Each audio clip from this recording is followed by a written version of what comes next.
मैं गेंद हवा में फेंकता हूं जो 5 सेकंड तक हवा में रहने के बाद वापस जमीन पे आ गिरती है। गेंद हवा में कितनी ऊंचाई तक जाती है ये मालूम करें। हवा में मौजूद रगड़ की कुवत को नजरअंदाज करें।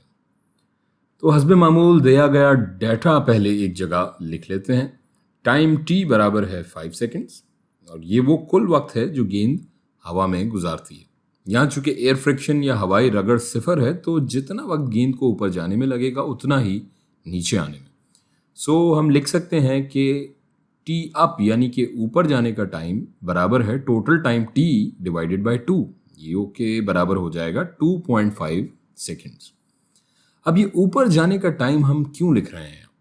क्योंकि हमें ये फासला या ऊंचाई मालूम करनी है जो गेंद यहां तक तय करती है। सो यहां तक पहुंचने का टाइम कुल वक्त या टाइम का आधा होगा। अब जरा वेलोसिटी की बात करते हैं। फर्ज करें गेंद की इब्तदाई वेलोसिटी है vi। यहाँ इस मैक्सिमम हाइट या ऊंचाई तक पहुंचकर गेंद की इंतहाई या फाइनल वेलोसिटी होगी 0, क्योंकि इस ऊंचाई तक पहुंचकर वापस जमीन की तरफ गिरने से पहले के लम्हे में गेंद की रफ्तार उस एक लम्हे में 0 हो जाएगी। सो हम कह सकते हैं कि इस डिस्टेंस में फाइनल वेलोसिटी vf बराबर है 0 के। आगे बढ़ते हैं। हम जानते हैं कि जब किसी जिस्म पर कोई कुव्वत लगती है तो वो जिस्म एक्सेलरेट करता है और यहाँ इस गेंद पर कशिश सकल या ग्रेविटी की कुव्वत लग रही है। सो इसकी एक्सेलरेशन कशिश सकल या ग्रेविटी के बराबर होगी जो कि एक कांस्टेंट है। सो उसे भी लिख लेते हैं। Acceleration a is equal to -9.8 metre per second square.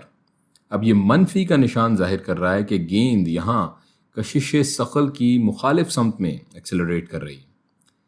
अब आते हैं जनाब डिस्प्लेसमेंट की तरफ। इसका सादा फॉर्मूला हम लिख लेते हैं। Displacement s is equal to average velocity vav into time t। हमें टाइम की कदर तो मालूम है मगर वेलोसिटी नहीं, यानी पहले हमें औसत या एवरेज वेलोसिटी मालूम करना होगी जो कि हम जानते हैं कि बराबर होती है average velocity is equal to vi plus vf बटा 2। अब यहाँ हम देख सकते हैं कि डिस्प्लेसमेंट मालूम करने के लिए हमें पहले इब्तदाई या इनिशियल वेलोसिटी की कीमत मालूम करना पड़ेगी। अब वो मौका आ गया है दोस्तों कि एक बार वीडियो पॉज करके ज़रा खुद से सोचें ना कि vi की कदर हम कैसे मालूम कर सकते हैं। जी बिल्कुल सही सोचा आपने।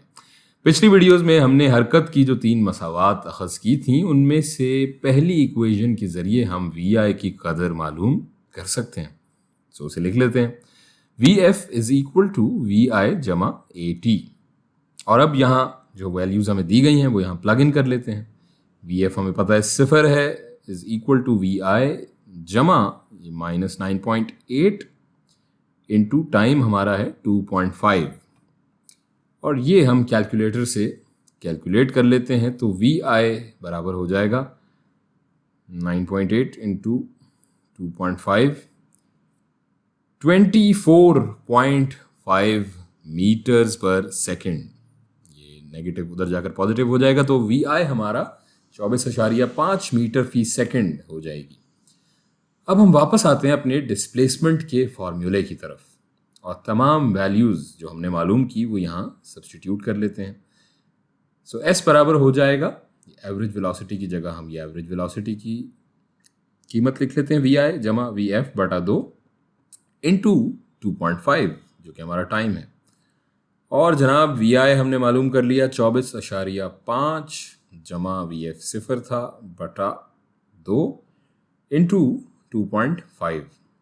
चलें जी कैलकुलेटर्स निकाल लिए आपने अपने अपने तो ये कैलकुलेट करते हैं हम और ये हो जाएगा 24.5 बटा 2 मल्टीप्लाइड बाय 2.5। ये हो गया जनाब 30.625 मीटर्स। s यानी displacement is equal to 30.625 metres. तो जनाब जो गेंद मैंने हवा में उछाली थी वो मैक्सिमम 30.625 मीटर की ऊंचाई तक जाती है।